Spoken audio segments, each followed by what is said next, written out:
portfolio management competency, and we are in the always interesting hands of Niko, and we're not quite sure yet whether he's going to ask us which Greek island lean portfolio management thinks about. So without further ado, over to you, Niko. Take us away. Yeah, thank you very much. After a long, sorry, I have a technical issue and now I'm back. Sorry. After a break, a holiday break for us, summer vacation, for Mark, winter vacation, we are back with portfolio, a huge chapter, and this time we are going in the first time lean portfolio management in the first competency, the first collaboration. It's about strategy and investment funding, and this time I would like to ask you straight away, what is in the show? Ali, what's in the show from your side? Well, hi everyone. Today's a little bit of a weird one. Why? Because I think today I'm gonna be Mr. Grumpy. Oh, Because whenever we talk about portfolio management, and we're gonna talk about let's say LPM and how LPM is being used very often, things go wrong a lot, and um, and it's really it's really bad. So I'm gonna be Mr. Grumpy. I'm not gonna talk about a true passion. I'm gonna talk about a true annoyance. The annoyance of people who ignore the fact of working with agile teams, but simultaneously still having traditional project funding, and then just cool. ignoring that and parroting safe material or agile, let's say, community dogmas. And I'm very annoyed by that, so you'll hear a bit about that from me. So you'll be our Grinch in this episode. Thank you very much. Exactly. Let's ask Stefan. Yeah, hi all. I'll second Mr. Grinch or the grumpy one. I think LPM is a real challenge. It's finding this right flight level of collaboration and guidance. And for me, the portfolio is like a hotspot where you find the hamster wheel, you find innovation, you find small improvements, you find big leaps, you find everything. And if you get it right, it will fly. Thank you, Stefan. Mark, time please, some passion, something positive. Otherwise, I'll be the only one smiling. So I don't know. Did you guys have Mr. Men in Europe? Mr. I'm Happy, gonna Mr. Google it Sad, right Mr. now. Grumpy. It was like No. a Nope. big kids' book thing over here. It was the Mr. Men, and there were all these little comics about Mr. Men, and there was, all of the Mr. Men were an emotion. And as soon as Oh Ali yeah, we was had like, that. I'm Yeah. going to be Mr. Grumpy, I went, I'm either going to be Mr. Patient or Mr. Pragmatic. Um, Nice one. but, if you go to like the biggest thing for me in terms of passion when it comes to lean portfolio management is resisting the temptation to invent a portfolio. It's the misstep I see so many people take when they start down the LPM path is they make one up. And you've got to start by finding an existing real portfolio and then apply the safe toolbox to the existing real portfolio. Don't make one up, or you're forever going to be limited. Wow, that, that's a great start. Thank you. And in my case, where my passion is visualize the things. Always helped me showing the people where the problems are, why it doesn't working. So I will talk a lot about visualization in this episode. Great. So let's go to our first triggers. Before I do that, let me give you some small theory input about what's in this collaboration in this dimension. It's really about strategy, it's about funding, and it's about creating and maintaining the solutions business and the market needs. And if you hear all of this, my first question is, how do you start? Or how do you start? Or let me say it differently. It's really a huge thing, and we have also a whole podcast with Mark and Eric just about portfolios. It's really a huge thing. If you wanted to put a definition on this. What is a portfolio? In SAFE, it's easy. You go to the glossary and you see it's a set of development value streams. Great. How you explain a portfolio to your customers in easy words? Let's start with Ali. Yes, the portfolio. I mean, we're talking about the safe portfolio here. Is I try to reverse engineer it a little bit from the starting with the agile team, because in the end, whenever we talk about the safe portfolio, we're talking about how to make sure that we are spending the capacity that we have on the things that bring the most value. So it's in the end, we're trying to filter all of the work that eventually lands on the plate of the agile teams who are actually building the value. And then from there, you try to reverse engineer. So that means that we might have multiple agile teams surrounding a certain business line or a certain product family. And that means that these people who are building the value are having all types of different backgrounds. Some people call it blood groups, some people call it a functional background, or as I sometimes call it, engineering disciplines. But all of the skills that you need in order to build that value. So you'll have to organize around something. Typically, it's called organize around value, but I think that definition is also a little bit insufficient. Mm-hmm. So, what is a safe portfolio? It's honestly, I don't have a really good description, but I would like to much more focus on the value stream itself, which I call, and I tried to write it down, a product family oriented business line, which is already a triggering term over there, but I did that on purpose, which owns its stable capacity. So that means the people that you need in order to develop the value, and owns the responsibility to distribute the budget for product/solution development. And that little additional last part is what, let's say, distinguishes the portfolio, as we are talking about, from the value stream. So it's also the, budget allocation, reallocation, evaluation processes around these, let's say, around the enablement of these value streams. So I think I need to summarize this somehow, but I'll do that in another moment. Yeah, I think our job as SPCs is really to connect to the customers we have, and I think it's not so easy to define portfolio without having wrong things in it, because it's also a huge area. Mark, how you try to explain to your customers what the portfolio is, what the safe portfolio is? So if you run, it was really interesting looking at the glossary definition, and it's probably a reminder I should look at the glossary more often. Because I saw, when we were doing the prep, I saw the glossary definition, I went, that's interesting. Because if you think about SAFe 1.0, the portfolio was basically anything beyond the train. If you had multiple trains, if you had a world that was part train and part something else, the portfolio was where you made the bridge.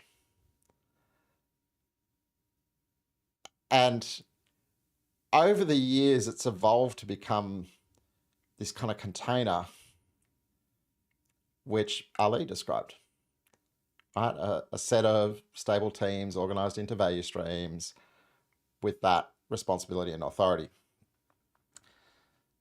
The challenge I have with that is if you wait until you can get the permission for that, you might be waiting a very long time. Because to create the conditions in which you can have that, you need to exact an awful lot of change beyond the art. And so I think running with that kind of definition of portfolio to go, it's only a safe portfolio if it does all of these things, is like, well, how do I get into that place? And I know a lot of times people that say, this is a portfolio, and I go, that's not a portfolio. And what I've learned, and perhaps I've learned some humility along the way, is to go to the organization, what do you call a portfolio? Let's not make one up that lives by our rules. Let's understand what they think of as portfolios, because that's where we're going to have to start enabling the change. And the challenge for me, and I mentioned this in my passion, and perhaps it's why I've learned to be patient, is if you look at all the safe material around lean portfolio management, if you run through the LPM course, if you look at the number of words in the article about the competency, you'll find that probably 2/3 to 3/4 of it focuses on strategy and investment funding. But if you've just invented a portfolio, you almost certainly don't have the mandate to define strategy and funding models. And it's not to say you can't get some good out of it. Right? You can get some amazing stuff out of it in terms of leading into the world of agile portfolio operations and lean governance. But if you want a seat at the table for strategy and investment funding, you've got to find a portfolio in the organization, and there will be multiple flavors of portfolio in the organization. You've got to find one that actually has a mandate that includes setting strategy and driving a funding model. So how do I define a portfolio? How does the organization define a portfolio? Yeah, indeed. And I think it's a really important thing, the main mandate question. The whole thing is called Unleash SPCs, or SPCs Unleashed. And I think one thing that we are doing wrong as SPCs is thinking we can just put over safe on something and call it a portfolio, and or waiting until everything is allowed to do. And finding a portfolio having a mandate, or the whole mandate thing is really important to say, I cannot change something without, having the okay of some higher leader or of people who are investing it to doing it. And all the portfolios I've seen that failed were because people just tried something out, invented a portfolio without having the mandate of doing something, and they were surprised they are not allowed to doing it. So I love this mandate thing a lot. And if you listen to the podcast, Mark and Eric, that you will realize Mark say a lot of times mandate, and it really resonates with me. It's really an important thing. Stefan, your definition of a portfolio. Yeah, it's interesting. Look, I'll take a really pragmatic and generic approach. For me, it's a crucial step. It's a huge shift from a traditional approach to a really dynamic and value-driven model, whatever that portfolio then could be.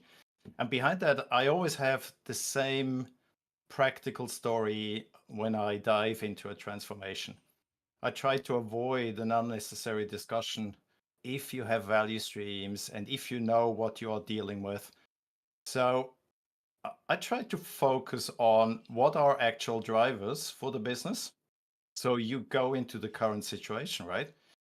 And then you might start talking about, hey guys, what's the capacity allocation you use for like life cycle, for innovation, stuff like that. Don't talk safe terminology at the beginning. Just keep it at the start line. Where are you and where are you heading to? And that ties very much to what Mark just said, right? Don't try to invent something. Don't try to sketch something on a board where you have to convince a lot of people what it is or what it should be. Start where you are. Perfect. I just talked about the glossary definition, and I think the glossary definition will change the next years, because if you see there are combined portfolios and so on, it will not hold on. What I try to say, or what worked usually, not always, and that's why I said at the beginning, as an SPC, you sometimes say something wrong, but it helps the customer go one step further from the position you are. I try to explain a portfolio is for me an investment vehicle. We're investing in products, in things you're selling, in services you're selling. And at the end, you can sell the whole portfolio as a company somewhere else. So if you manage to find a portfolio, to have a portfolio that you can sell out of your company, then you have a really good one, because then you have strategy in it, and you have a lot of important stuffs in it. And in one case, one of my customers did it. They had 4 portfolios and they sold one because they needed money to acquire something else. And if you can sell it as a company, then you have a really, really great portfolio. But it's not the best definition. It just works sometimes.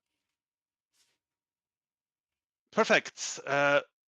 Now we've been a little bit outside on the portfolio, not on this dimension, on this collaboration. Let's go deeper in this collaboration.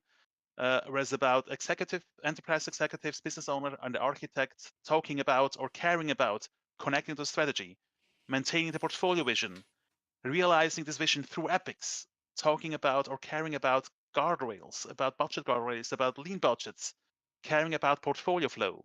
Oh gosh, this is so much we have to do here. It's really 2/3 of the whole portfolio content in it. And my simple question is, where do you start? You have so many bullet points. Where do you start when you have a portfolio? Let's start with Mark because he's smiling so nice. Well, knowing that you've listened to the Portfolio podcast, Niko, you've probably heard us say start where you are hundreds of times. Yep. And I think there's really the first piece for me is to go, well, what is the existing portfolio ecosystem? Big enterprise will have many portfolios. They'll have many portfolios of different flavors with different mandates. And, if you think about, we've had a lot of teaching over the years when it comes to arts. We had the kidney diagram, and then eventually we had, find somewhere with supportive stakeholders, a compelling problem to solve. And, it was like, where's your bullseye in the middle of these flavors? And I think for me, you've got to do the same thing in the portfolio ecosystem. What are the existing portfolios? What's the level of pain they're in? What's the appetite and excitement about resolving that pain amongst their executives? And which ones have problems you think you might be able to help with? But then the second thing is, don't go in with your favorite tools. Because, as agile people, we have things we love to hate about traditional portfolios, like project funding, because we can see the problems that causes. But if your portfolio executives can't see the problem that causes, their excitement about fixing the problem that you can see is going to be pretty low. Find the problems they've got. There'll be plenty of problems you can help with. Find the problems they've got and find the tools that are going to help them solve the problems they care about.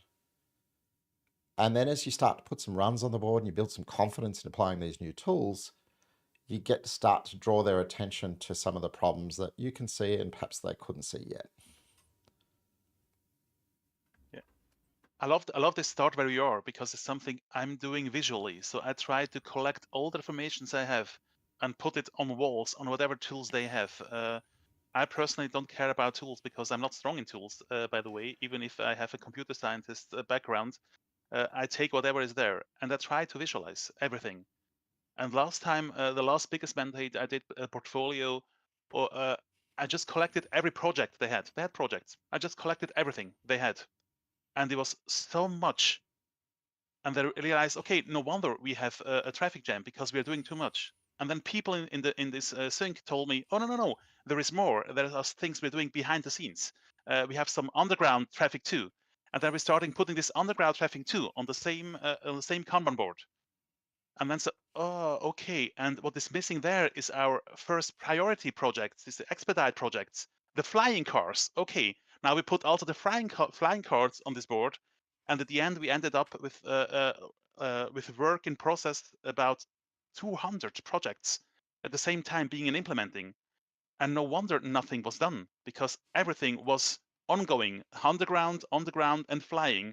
And the next thing what they tried is giving a next higher priority to stuff so that this thing is happening because the prior one, the flying cars that don't work, they're now going for rockets because something must be faster. But this visualization helped them to realize we're doing too much. And what we did then is through this visualization, we removed stuff. So when you want to add something new, you have to remove something. And with this removing something, sometimes they removed 20 projects at once because they realized they are all connected. We started somehow. They will not bring the value we need. They will not help us to achieve the goals we have, the battles we have to win. So they just remove 20 and put one. Okay, we'll still we're at 41 instead of 5, but at least something happened.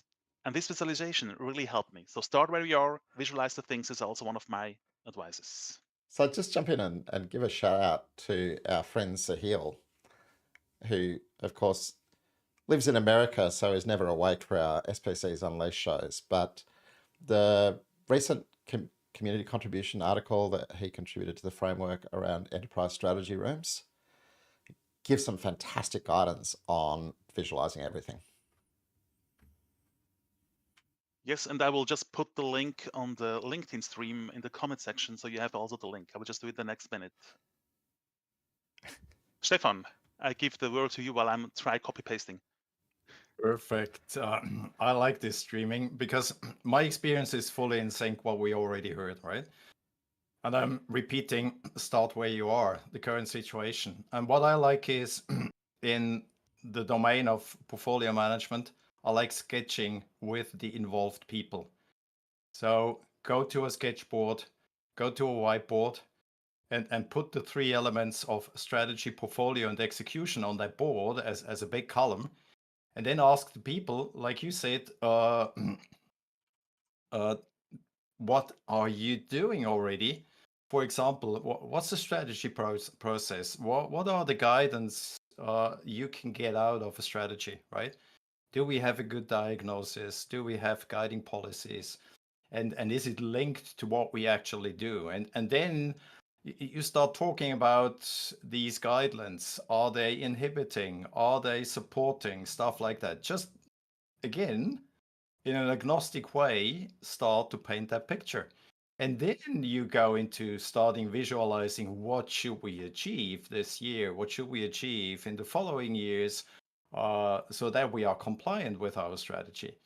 And this then kind of deviates into a discussion of, hey, our existing governance is probably not what we should have, and where are the white spots? Where are the action fields? And again, I'm not talking safe at that moment. I'm just talking about what it is, where should we heading to, and that's how you involve people. And all of a sudden, portfolio management is not just this magic box between strategy and execution. It's an open box, and we have a view into that box. And you start establishing a collaboration and talking about either an existing coordination or a missing coordination. The givens, what you should have, and that's for me the starting point. That's how I start with portfolio management, no matter what starting point I find in a mandate, what I find in a company.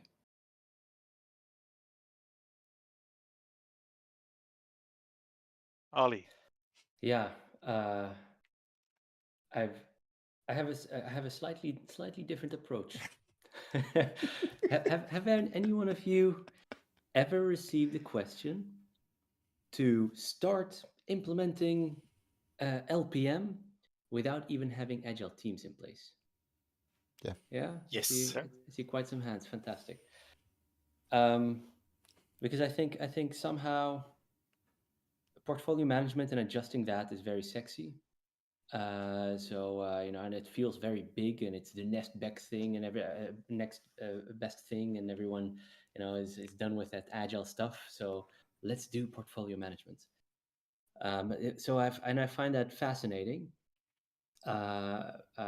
because if you try to adjust or implement anything LPM before having agile teams, then I think there's still some value in it. The value that Niko just mentioned about visualizations, you're really understanding what is really currently sort of in process, which almost always is a surprise.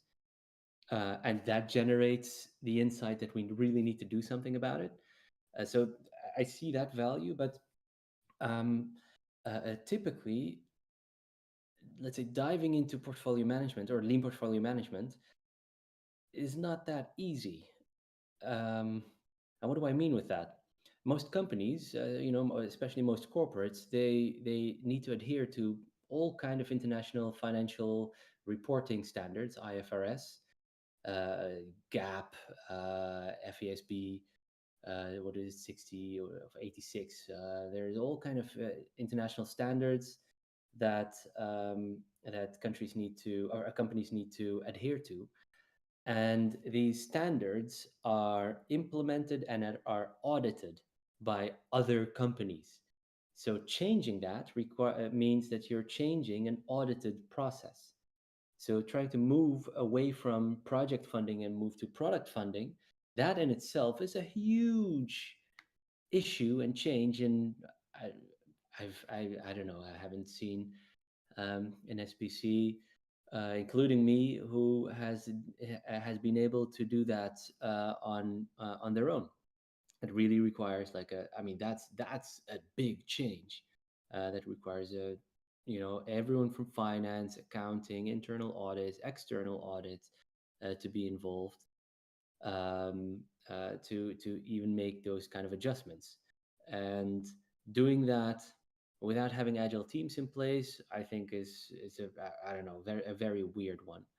So, but given the situation where you do have agile teams in place and agile release trains, what I noticed is that I've been parroting the mantra that I've heard from Joe Falone, um, one of the Safe Fellows, where I've heard him say this many times: money allocated does not equal money spent. And that's one line. That one line got me the seat at the at many LPM tables, to at least start the conversation, to also look at the way we budget and fund our projects and our initiatives and our products. So money allocated does not equal money spent. Um, but in my experience, the situation is still that, due to the aforementioned um, regulation and legislation, projects are the things that are being funded. So if projects are the things that are being funded and simultaneously you have agile teams, well, how do you do that together? Um, and I think that is, that's where my grumpiness comes from. We very quickly overlook that very often. We're saying, well, we shouldn't do that. No, we shouldn't fund projects. We should fund products. Well, but the situation very often is that we can't change that. So we need to find a bridge between traditional project funding, which is sometimes unchangeable or not easily changeable, and the other side, agile teams and agile release trains and value streams. So how do you bridge that?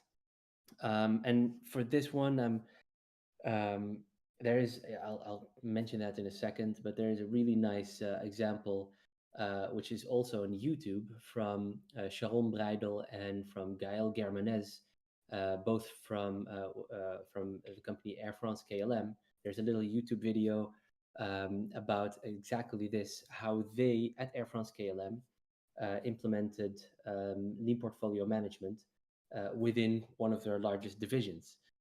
Had the opportunity to help out in at that time. The video is, I think, published in 2019 or so. Recorded at Agile en Seine, which is a conference about agile, and it is held at the Seine, which is in Paris. So Agile en Seine. Where they're really open about how they've implemented lean portfolio management within the context of Air France KLM, which is really fantastic.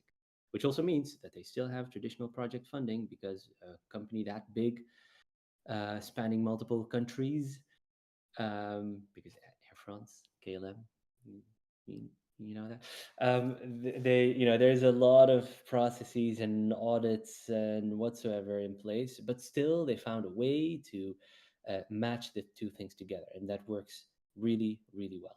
And it's still coming back to money allocated does not equal money spent. So I'll talk a little bit more about that in a second, because what I think they did over there was brilliant. But coming back to how would I, where would I start? I would start with where you are, which is typically project funding, and start with just making sure that agile teams are in place before changing all of these financial and accounting standards, and it's just a lot of additional headache. May I be a little bit provocative, Ali? I would even say you don't need agile teams. You already have teams if you start talking about a portfolio, right? Because somebody is doing the work. So clarifying, visualizing who's doing the work in what way, showing what kind of a work system topology you have is a good base to then start talking about how do you coordinate, how do you collaborate as is, and how do you transition in a targeted situation where you then start introducing new topics, new ideas, or tackling those different situations, different things that you already mentioned. I'm even moving away from should we have agile teams? Yes or no? No, you have teams. You have people doing the work on a daily basis. Start with what you've got, right?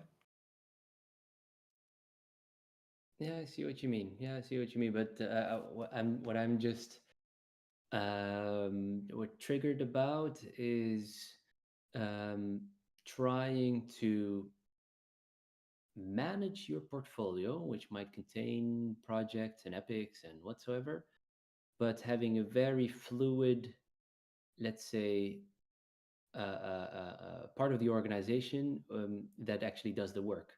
So that means if we're all of a sudden become way more variable on the level of projects or epics, you know, but not have stable teams, that means that on a much more frequent basis we're going to readjust teams because you know what, we've decided to stop this project, which also means we decided to stop this project team, which means we're going to start another project, which means we need another project team. So all of a sudden there's a risk that I see that teams are being pulled away from each other. So engineers and team members and people, the software magicians and our hardware enthusiasts, they're pulled away from each other on a much more frequent basis. And I think that is, in the end, something that, at least in my environment, that is something that I really would like to prevent.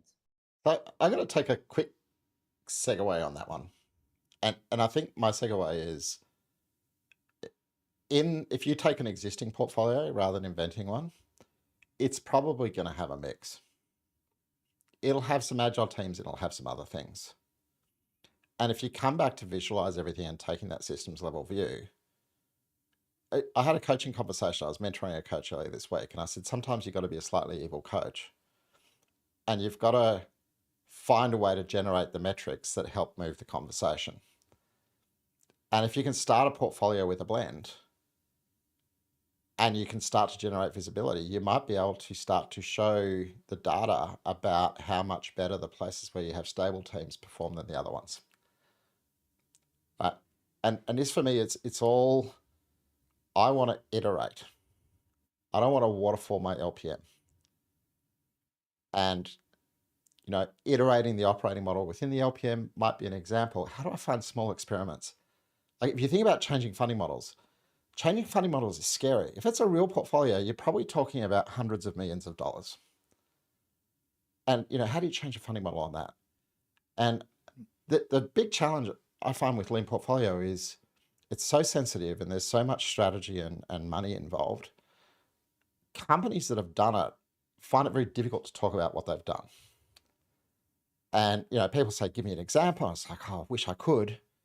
But every now and again, I get a company who gets up on stage and shares a bit of their story, and I go, fantastic, I can share it now. My favorite example of this was an experiment Australia Post ran where they created what they called the Winterfell Fund. And they were still dominantly project funded, not completely project funded. They were trying to create stable, agile teams in their digital world. And they were working some magic behind the scenes to go, let's make sure that when this project comes to an end, we've got another project ready to keep feeding our agile team so we can keep it together. But it was difficult. And they had these lulls where there might be a sprint or two because of gating processes. And so they went to finance and they said, look, can we get an allocation of a bucket of money that we can draw down on when we've got no project work driving our teams, to take care of minor enhancements. We've got a huge backlog of possibilities we could do that you know haven't been bundled into projects and they never get attention. We'll be really disciplined about what we do about the benefit data. And if you can give us that bucket of money and we can just draw down on it to keep our teams alive, we'll come to you at the end of the quarter and we'll say, this is what we achieved with it. And if you're happy with what we achieved, you'll top the bucket up again. And if you're not happy, we'll go, okay, well, the experiment, thanks for letting us experiment. And their code name for this was the Winterfell Fund, because winter was coming for their agile teams. Nice. The experiment And then was some dragons and some blazing fire. Oh, it was glorious, but the experiment was beautifully successful. And in the beginning, it was quite a small amount of money. And we're talking about a semi-government organization here, right? And you think about finance in a semi-government organization. But a couple of years later, they were capacity funding all their arts. Right? They moved out of the project funding model into a capacity funding model. But they did it because they ran experiments and they generated proof points and confidence, and then they ran bigger experiments. And that, for me, I think is the secret of generating that change. Listening to you, Mark, triggers something in my head. There's different discussions with different groups of people. The experiments you mentioned is for the existing teams or the newly formed agile teams, how to get there from one stable stage or condition to the other, right? But with senior management, we probably have a different discussion about what is the future situation, what is the targeted situation based on the intent, which then is, as you mentioned, Mark, it's a huge learning curve for us as coaches, understanding what these people are dealing with on a daily basis. And if it comes to senior management, that's a whole different world.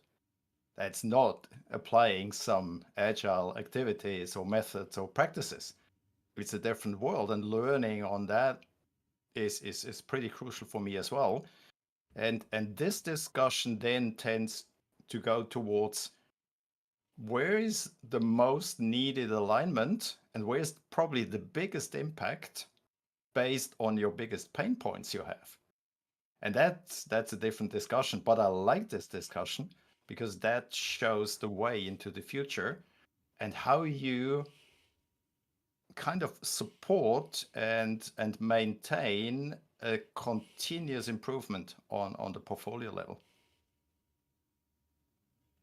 That's great. I would like to throw a timeout question. We talked about cool stuff, but the audience, normal SPCs, maybe not so much experience in portfolio, who is listening and saying, wow, they are too cool stuff. Let me go also for a detour and try something out or whatever. What is your advice on new SPCs who start with LPM? Because the stories are great, but I'm a little bit afraid of people now saying, I can do whatever I want because those guys are doing anyway whatever they want. So what is your advice to you fresh SPCs doing first time LPM? It's a timeout question. I reckon we've got to start with Mr. Grumpy here. Yeah, Mr. Grumpy's gonna talk, yes. I'm gonna go back to the example from Air France KLM. Why? Because I think what they did over there was genius. Just like in many big companies, there is an annual budgeting cycle. That's sort of where you are. That's where you start typically. And having agile teams in place and also some traditional projects as well, what was organized was a sort of a, let's just call it a sync session to just understand what are we doing with the money. And we started to plan that once and prepare that quite well to really understand, for the upcoming year, we have this amount of money as our innovation budget. And for the upcoming quarter, this is sort of what we're going to work on across these multiple projects and multiple value streams. And inside of those value streams, we had arts, but we also had some standalone teams. But sort of this is the overview. And we made a sort of an exercise out of it that looks very much like a one-day PI planning. And during that exercise, and much more, the details can be found in the video on YouTube. But what is done in that exercise is to understand what the budget is for the upcoming quarter, which is basically the entire year. But then you split it in 4. You understand what the budget is for the upcoming quarter, and then just see whether the scope that was initially imagined, with all of the projects and all of the epics and whatsoever, fits in the capacity that we have. So therefore, in the so-called budget that we have. That's how it started, with actually quite a small group of people. I think it was about 50 or so. Obviously, quite a lot of issues happened over there, because you saw that, oh, well, we're trying to do a million things simultaneously, but are we over planning? Anything exactly the same happens in normal PI plannings, but we did this with budget instead of the capacity in sprints of teams, and we did this with epics and projects instead of stories and features that we do in normal PI plannings.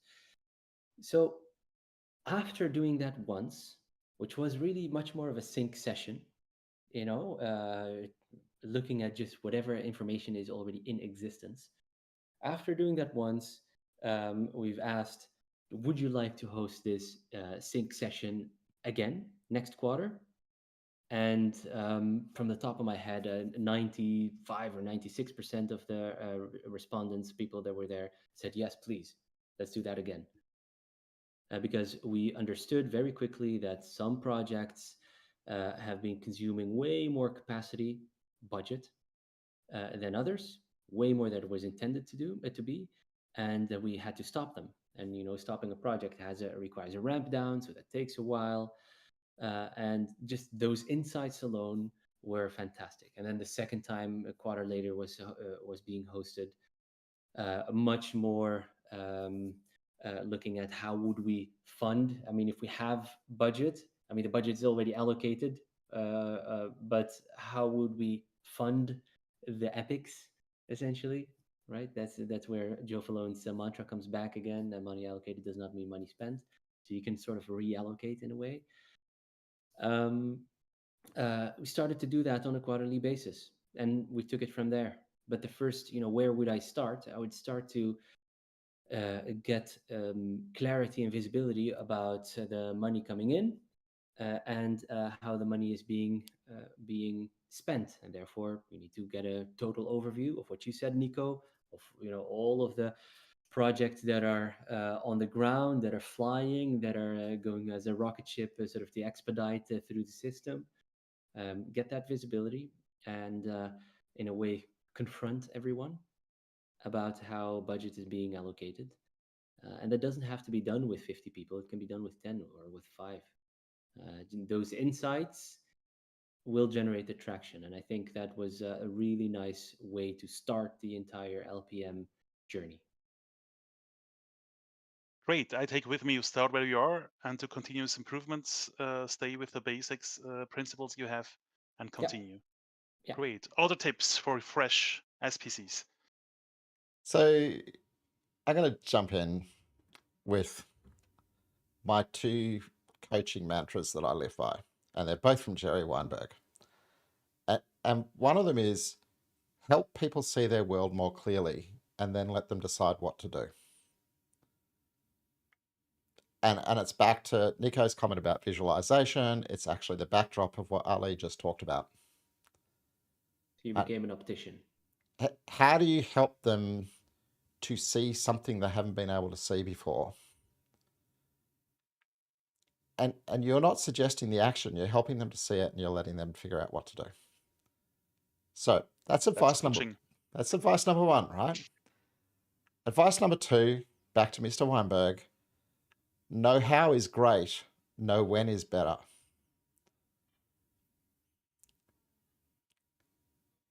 You've got to know your timing. And you've got to learn to take 99% of the things you want to do and put them on the backlog. and find the 1%, the one idea that people are ready to step into. I like that. You probably see my glowing eyes, and it pays into what just Mark said. And one of my mentors taught me this very good advice. You have to listen, not to respond. You have to listen to understand. And that was hard for me at the beginning, and I'm getting better every day to listen to understand.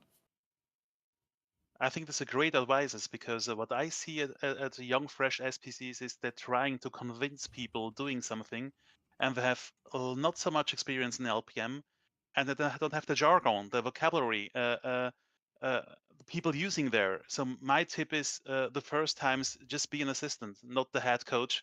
Learn about how companies work, how they speak, how they behave, and then when you understood them, you can try to be one of the people leading it. And by the way, for me, portfolio is not something. Oh, now I earned it because now I have more badges. I'm now a chief captain or whatever. It's still just coaching work we are doing. So I love doing portfolio work, but I also love introducing Kanban to teams. So it's not something we are now better because we're doing portfolio stuff. It happens we're doing portfolio stuff. So it's, please, dear SPCs out there, don't say I want to be a portfolio coach because it's something better. I have to go up the hierarchy. It's not a going up. It's just the same job, just with different language and different things you have to do. Oh, what? It's not a promotion, Niko? Oh, and then I need to update my LinkedIn profile. No badges today, Mr. Grumpy. No badges. Oh, let me ask one last question. What did I miss with all the triggers? Mark, sorry. No, I'm just being naughty. I just turned Ali into a temporary safe fellow because he needed a Oh. promotion, right? Oh, Thank you. I feel much better. Great. so we have 15 minutes to go. Did I miss something? We had some side discussions. Did I really miss something in the core you want to add? Feel free, please. We have the time. Look, I think, and probably just backing up your concept of start by being an assistant, and a thread that's come through here is learn their language. Right? Talk the language of the portfolio you're working with. Don't try and make them learn yours. Eventually you'll learn to translate, but what you want is you learning to translate, not forcing them to learn to translate. And it's a very big language. And perhaps based on that, the practical advice, if you visualize the existing portfolio, no matter what it is in there, if it's projects, if it's initiatives, programs, epics, visualize. And then what I've learned over the time is to focus on 3 points. The downstream is start finishing, finish the stuff, right? Don't interfere. Let them finish within the quarter, within the time frame they are working on those initiatives. In the upstream, creating new stuff, we've learned stop starting, right? If you're still with the downstream, stop starting, and that triggers another discussion. And then what I do quite often, I ask the agile teams, I ask the agile release trains, the value streams, what kind of headboard in brackets or swim lanes or tagging do you use on your Kanban system that emulates portfolio aspects where you don't get any support or guidance from what you should have? And that again triggers another discussion. Oh, we missed that. Or, yes, we're doing it, but it's not visualized on the portfolio level. And that then triggers the evolution of the guidance we need on the portfolio level. Again, visualize, create big aha moments, listen to understand. And if you understand, then ask the right questions to move forward. Great, thank you very much. As Mark said, sometimes I mix things up, and I looking for surprise in moderation. This time I would like to continue with the grow, measure and grow. For me in the prep, I was surprised that some things were not selected, but I just give you the word. What have you selected for a measure and grow? Ali, please, yours. Oh yeah, this was kind of a tough one. I need to go back uh, to the measurements themselves, because whenever we talk about lean portfolio management, there is actually a lot of things that can be measured, simply because you have the three essential collaborations. But I tried to search for something that would be easy, like an easy start. Where would I start? And so I scrolled all the way down, and I saw the measurement that we matched the demand to capacity by limiting the numbers of epic in the portfolio Kanban. So, because if you have the ability, so if you found a process, technique, trick, I don't know, to really understand what your capacity is, and also have a total overview of the demand, which is your mantra, Niko: visualize, visualize, visualize. If you have those two things, those two data points, then um, things can be matched. So, are we able to do so? If so, then there is the ability to learn and understand and to reflect, and therefore also to understand that maybe we are over asking. And if we're not able to do that yet, then I guess that we might have sort of zombie scrum on portfolio level, because we're acting without data. So I thought maybe that would be a good measurement to start with. I'm so thankful for your explanation, because I stopped reading of demand and capacity, and then I didn't realize what a great metric it is. Thank you for explaining it. I really stopped reading it. It was nothing for me. Oh, great. The funny Mark. thing, the funny thing, Niko, Yeah. is if that metric had been limited to we match demand to capacity, it might have been a contender for my vote. Yeah. Because if you think about all the stuff you've got to do to actually match demand to capacity, and all of the glue and the visualizations and the connections and the conversations you have to get a good supply and demand match, like What do you think about all of the that's data from PMO and that that's magical, but it's a lot more than just limiting the number of epics in the portfolio Kanban. So, So why have you chosen something else? Mark. look, I'm going to also chip in, right? Picking one measure for measure and grow when there's 25 measures for this dimension was a pretty big ask. But, I lensed into, and I should probably put us on the view for screen sharing while we're chatting about this. Yeah.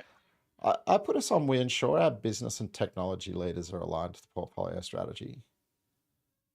And at the end of the day, if your leaders aren't aligned,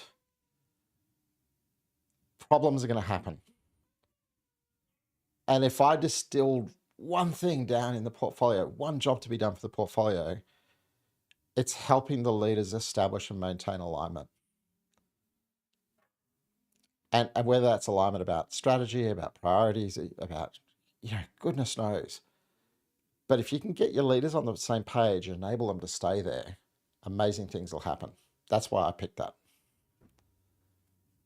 And now, how do you measure it? Sorry. You Roman vote. You Roman vote. You ask your leaders, are you aligned, right? If they give you a thumbs up, life's good. Yeah, 150% of the leaders think they are aligned. Yeah. Stefan, what is your metric? And that's exactly why I chose. We respond quickly to changes that require our portfolio strategy to be updated.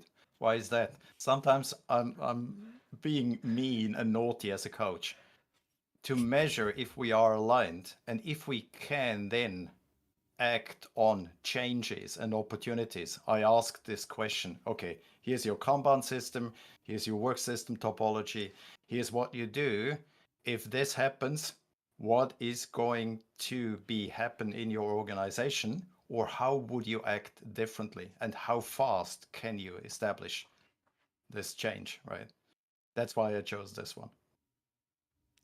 Yeah, and I'm one beneath you. I've chosen the one that strategic themes describe our portfolio strategy. I love strategic themes. Meanwhile, at the beginning it was just some sentences. Now it's much more flesh into the bone when we read the safe articles. I really love this, and also what I did with several customers is that each strategic theme has an icon, and each feature who pays into the strategic theme has the same icon again. So that's the connection I have, and I can quite cool measure that the most things I'm doing is connected to strategy because it's connected to strategic themes. That somehow I've chosen this one, and this time I stick to one because you always laugh at me when I have 5 stickers. So this is my only one sticker. But I have 2 questions to you.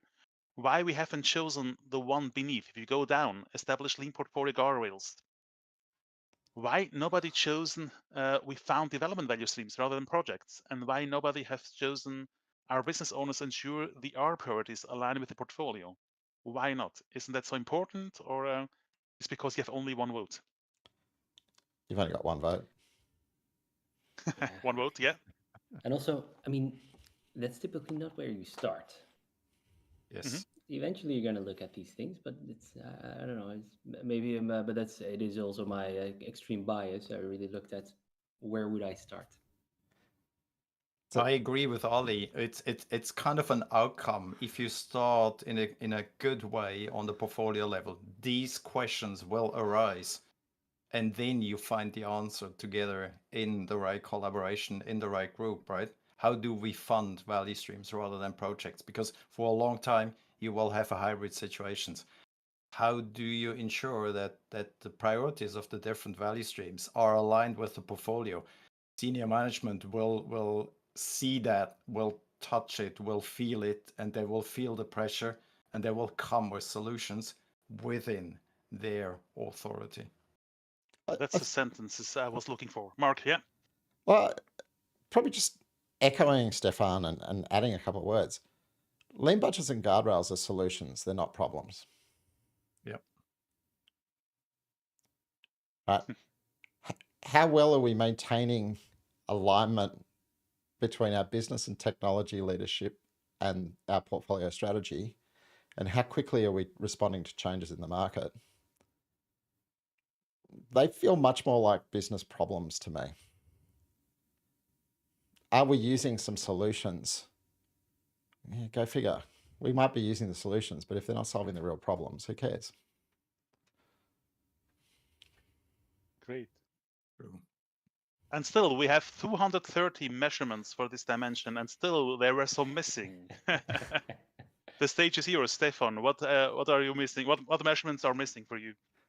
Yeah, well, in an ideal world, and we're striving for that one, I would like to have a system that balances 3 functions. On an operational level, the inside view and the now.